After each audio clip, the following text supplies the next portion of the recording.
10টি চুরি যাওয়া মোটরবাইক ফেরত দিল বহরমপুর থানার পুলিশ। মোটরবাইক ফেরত পেয়ে গাড়ির মালিকেরা কি বলছেন চলুন শুনে নেওয়া যাক। আমার গাড়িটা হারিয়ে যায় গত 23শে ফেব্রুয়ারি। আমি অফিসে এসে গাড়িটা গ্যারেজে রাখি। এসপি অফিসের নিচে যে গ্যারেজটা রয়েছে সেই গ্যারেজে আমাদের গাড়ি রাখি আমরা। তো আমি সারাদিন অফিস করার পর যখন 5টার সময় গাড়ি নিয়ে বাড়ি যাব বলে গ্যারেজে যাই, তখন দেখি গাড়িটা নেই। তার 20 দিন আগে আমাদের আরেকটা স্টাফেরও ওখান থেকে গাড়ি চুরি হয়। তো না থাকার কারণে এখানে আশেপাশে খোঁজাখুঁজির পরে আমরা সোজা বড় সাহেবের সঙ্গে যোগাযোগ করার চেষ্টা করি। তো ওখান থেকে আমাদেরকে বলে আপনি থানায় চলে যান, যে আইসি সাহেবের সঙ্গে দেখা করে।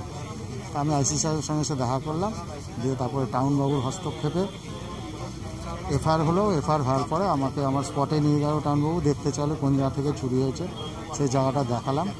দেখানোর পরে আমাকে সিসিটিভি ফুটেজও 2 দিন দেখার জন্য নিয়ে গেল, কিন্তু আমি ফুটেজ দেখে আমি উদ্ধার করতে পারিনি।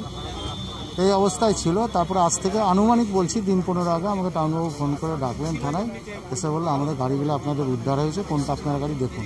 দেখলাম, বললাম স্যার এটা আমার গাড়ি। তো সেই থেকে প্রসেসিং চলছে গাড়িগুলো দেওয়ার। তো ভোটের আগেই দেওয়ার ব্যাপারটা ছিল, বাট ভোট পড়ে যাওয়াতে স্যার বললেন যে ভোটটা তার কদিন পেরিয়ে যাক, তারপরে বড় সাহেব থাকবেন, তার উপস্থিতিতে আপনাদের গাড়িগুলো দেওয়া হবে। আজকে সেই দিনটা এসছে সামনে। তো খুব ভালো লাগছে আর কি যে গাড়িগুলো আজকে পাবো আমরা।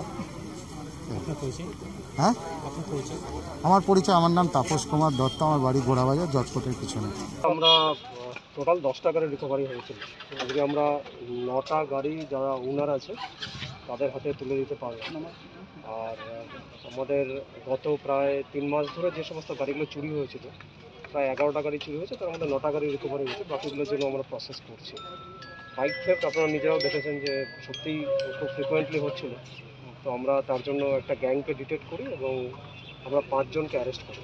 বেশিরভাগই মুর্শিদাবাদেরই ছেলে আছে, কেউ কেউ জঙ্গিপুর সাব ডিভিশনে আছে, আর বাকিরা এদিককারও বেলডাঙ্গারও একটা ছেলে আছে। অ্যারেস্ট হয়েছে কতজন? 5 জন টোটাল অ্যারেস্ট হয়েছিল। তারপর তাদের কাছ থেকে তাদেরকে ইন্টারোগেট করে এই বাইকগুলো রিকভারি করা হয়েছে। আর একটাই সবার প্রতি আবেদন, যে বাইকগুলো যখন চুরি হয় আমাদের কাছে ইনফরমেশনটা আসতে বেসিক্যালি একটু দেরি হয়। যদি একটু ফাস্ট ইনফরমেশন আসে তাহলে আমরা সেগুলোকে ডিটেক্ট করতে বা ধরতে আমাদের তার একটু সুবিধা হয়।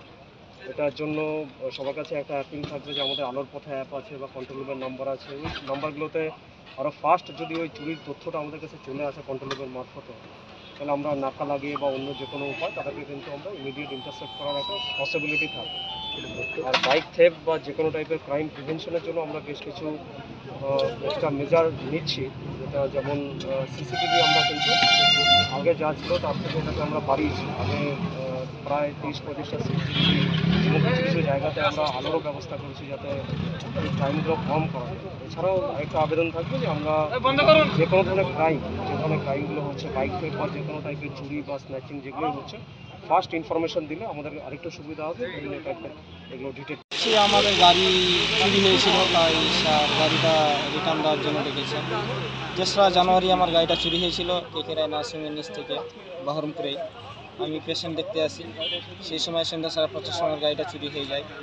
তো সেই দিনকেই আমি এফআইআর করেছিলাম। তো আজকে 4 মাস পর গাড়ির খোঁজ পেয়েছি।